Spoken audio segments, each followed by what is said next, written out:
Hey guys, this is Lauren from My Something Beautiful Life, and today we're going to do another planner update for May. So I actually didn't do one for April. Well, that's technically not true.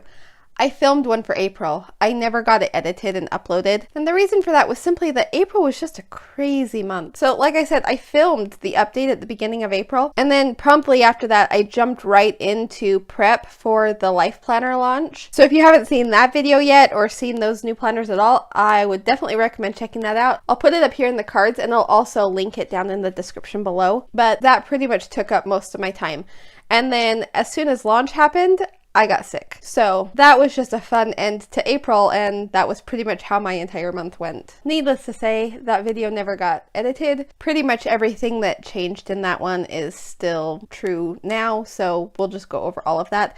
And there really wasn't a whole lot that changed in April, so honestly, it was kind of a boring video anyway. This one should be a little bit better. There's a little bit more going on. So here we are. Here's May, and we're going to talk about all the planners that I'm using currently. And first, I kind of just wanted to talk a little bit about the things that I'm still using that are still working perfectly fine, and I haven't changed at all. I'm not going to go into a whole lot of detail. Just wanted to touch base on them with what's going on. So the first one is always and definitely my daily duo. This is my A5 and I love this. Honestly, there's a few days in here that are kind of blank because, like I said, I've been sick.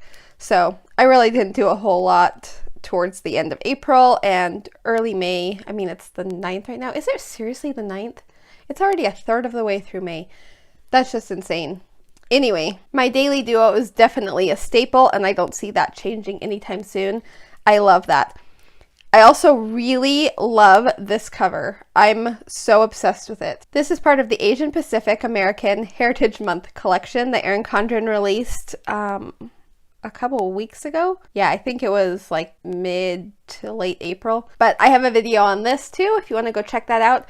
And if you love this cover, or I have another one, this one too. If you love these covers, I highly recommend going to grab them super soon, because throughout the month of May, 35% of the net proceeds from the sale of these designs will go to a AAPI nonprofit organization. I know I've heard the name of it. I don't remember what it is right now. I think it's women-led, AAPI women-led, something like that. I'll put it here on the screen. And it also will support the artist behind these designs for a full year. So this one was designed by Cynthia Koo from Wonton in a Million, and I love it. I have to say this is my absolute favorite one and I'm so obsessed with it.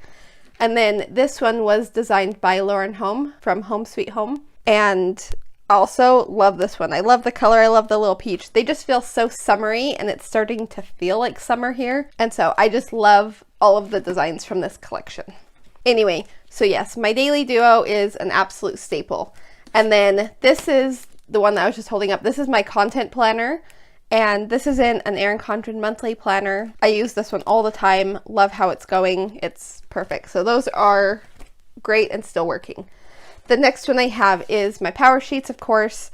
I love power sheets and I really like this for brainstorming my goals. I think I've talked a little bit about this before, but I use this a lot for brainstorming my goals at the beginning of the month. And then I use my MakseLife for planning out my goals throughout the week. So definitely love the power sheets. In fact, I think I did. Okay, and then here's my April goals, or my new quarter goals, I guess. I did them at the beginning of April. So these are my new quarter goals that I did inside my power sheets. So also definitely one I'm still using. And then the other one I have that I'm still using is my budget planner. Again, this one, I love how it's working and it probably won't change anytime soon. And then moving on to things that are a little bit different. First of all, I'm really excited to show this one to you. This has actually been a work in progress for a year. I think I technically started this like a year ago. And I didn't really do a whole lot with it then, but I'm really starting to now and I'm loving it. And I think this is going to be an amazing thing to have throughout the years. And so let me show you how I'm doing this. So this is my garden planner. I love gardening and growing fruits and vegetables, and we have just really kicked it up a notch. And I think this is probably the biggest garden that we've ever had here. I'm super excited. And we bought a bunch of fruit trees too. So this has just been amazing to kind of keep track of everything. So I don't have a lot in here for May. So this is another monthly planner, by the way, from Erin Condren. And so I don't know how I'm using these pages. Honestly, the monthly calendar, I'll probably just cover it up because like you can see, it's from May 2021. So it's not even like a calendar that I'm actively using. So I'll probably just put some sort of notes pages there. And then this will be some general reference for the whole month, like things that I should plant during that month, or just certain things to keep in mind from each month of the year. So here's my notes for May. Like I said, it's pretty bare right now. Honestly, I haven't done a whole lot. Like the plants are growing, but I haven't done anything new. I haven't transplanted anything yet. I haven't planted anything new.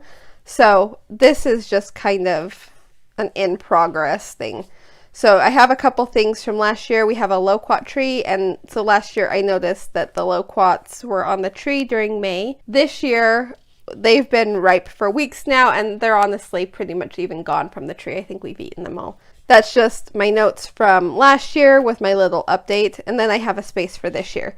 But if you look back to past months, so this was April.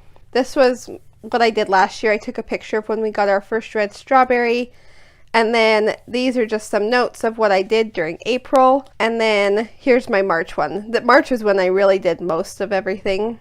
In fact, did I have some in February too? No, I have nothing in February. Okay, for what it's worth, I live in Southern California. It gets warm here pretty early, so I think I was planting things in January and February. In fact, even here it says noted on February 23rd was when I started planting things. We don't get a whole lot of snow or frost, so we can plant things pretty early. I did plant them in little sprouting containers first. Anyway, so this was everything that I did, and then I will just continue to keep notes. My goal is kind of to have like a page per year, but we'll just kind of see like how much room it takes up. And I'll just take notes throughout the note pages that are in here each year, and hopefully can just learn from what happens and just make our garden better and better every year. But I love having this as just a reference that I can just keep going back to. It's going to be an ongoing planner, which is why I don't really care what the month dates are on it, because I'm not really using it as something dated. It's more of a reference type book. But I love how this has been working. And then in the back, first of all, back here, I have a chart of where we are planting all of our fruit trees. I haven't filled it in yet. I need to continue putting in what we've already planted, but I made this little chart just so we could remember what was where. And then I started some pages for different types of fruits that we are growing or that I would like to grow. And I haven't done all of them yet, but I went through online and just found a bunch of information about how to take care of them and what they need and things like that. And so I've just been filling out these pages gradually. And I think I have some in the back for the fruit trees too. Yeah. So this is just to help us know how to care for each plant individually, because I'm always seeing random tips and things online, and I love watching gardening YouTube videos and things like that. And so I just wanted a place where I could record what each plant needs and just different little tips and tricks that I find out about those plants. So that's what's in my gardening planner. Also, this is my Petit Folio. I realize I haven't talked about this in a while. I use this sporadically on and off. I'm not very good at being consistent with it, but it's definitely something I use and I just love it. And so I wanted to take a minute to show you what I actually have in here.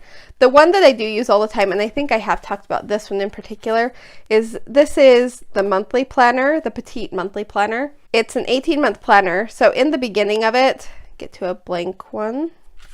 Okay, so in the beginning you get these monthly pages. They're just like the calendars, and then afterwards you just get a bunch of blank notes pages.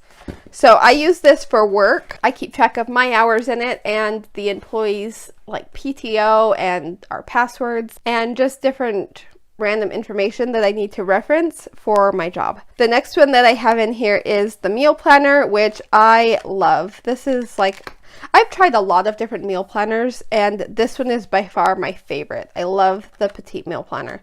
So using that one too. I have in here the plant journal. I actually haven't done anything with it. I want to, but because I've been using this one, I haven't really needed this one very much. This one seems almost like it's more geared towards like indoor plants, which I do have a few of those, but I wanted to try to use it for our garden plants too. So I do love all of the different things that you can track in here. And so I am going to try to use this at some point. I really, really love this one. So we'll see how that works. And then the last thing I have in here is the wellness log, which again, of all the different like health tracking planners that I found, this wellness log is my favorite. I love the layout of it. I love the information it has. I do want to try the new one. They have one that has a new layout, not the coiled daily one. I like this week at a glance, but they have another Petite planner now that I actually think came out last fall, and I really want to try that one because it's a little bit different, but it's pretty similar too. So I'm kind of intrigued by that one, but I do love the wellness planner. And then I have this little pouch thing in here. This has a perpetual calendar in it.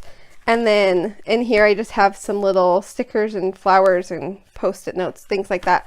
So that's what's inside my folio, and I just love that. The folios are one of my favorite things from Erin Condren. So anyway, there's my update for that. So I don't use it consistently, but I do use it, and just realized I hadn't talked about it very much lately. All right, and then the last thing, which is probably one of the biggest changes that I've made, is my weekly planner. So, you know, at the beginning of the year, I had coiled together an Erin Condren horizontal life planner with the MakseLife planner. And then this right here is the pages of the MakseLife planner. When I purchased this, it was the undated 6-month inserts. And so when their imperfect planners went on sale, probably in March, I want to say, it's been a while now, I decided to get the flagship planner because it has the whole year on it. So I haven't been using this one. I haven't been using the Erin Condren horizontal anymore. I still love it. It's so pretty. I want to use it. It's one of those planners that I want to find something to use it for. So we'll see if that changes in the future. But for now, I'm kind of just trying to simplify it. And so this is the weekly planner I've been using. So inside here, I have like this little pouch. This pouch is from Erin Condren. I have a bunch of these. Sadly, they don't sell them anymore. I love them. And when I found out they weren't going to sell them anymore, I went and bought like 5. So I have a bunch of them. Some of them have like the coil clips on the edge, so I can put them into coiled planners. This one does not, so it's just the little pouch. But I use them to hold all of my stickers. So this one has like my weather stickers in it, which actually I'll probably end up moving those to my daily, because I'm probably going to start putting the weather in my daily instead of in the weekly. And then I have some little dot stickers that I made, and then the stickers that came with it. There's also a sheet of these stickers in the back, if I didn't cut them out already. Maybe I already cut them out. Oh no, there they are.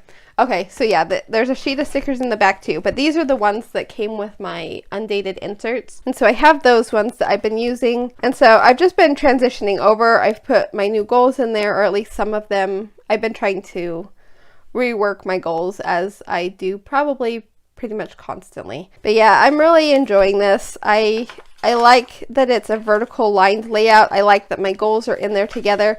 I really don't have a lot to say about it. We've kind of talked about it a little bit already. But this is the weekly planner that I have just been using currently. So that's probably one of the biggest changes, is just how my weekly planner has been changing throughout the year. So as always, I will try to do another update next month for June. And then July, there's honestly probably going to be a lot of changes. So July should be a fun one. I'm not sure how much will change next month, but I'll do another update and we'll talk about some things.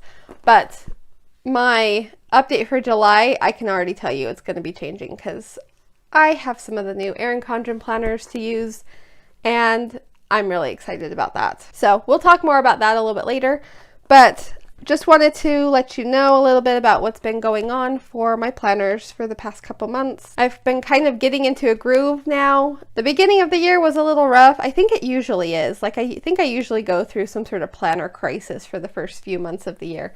But I'm kind of settling into a groove now, and so we'll see how that works. Hopefully July is not going to throw everything off. I'm hoping everything will still flow well, but I'm feeling much more comfortable with what I'm using, and that's always super helpful, just to know where to write things down and where to look for things once they are written down. I think I've decided that for me, planner piece does not mean using the same planners for a long amount of time. I think planner piece is more knowing when I need to change what I am using and how to change it. Because sometimes you can know that something's not working, but knowing the things that tend to work for me and the things that don't work for me helps me to choose better planners. So anyway, I hope you have enjoyed this video. I hope this was helpful to you in some way. If you like this video, I would love it if you gave it a thumbs up.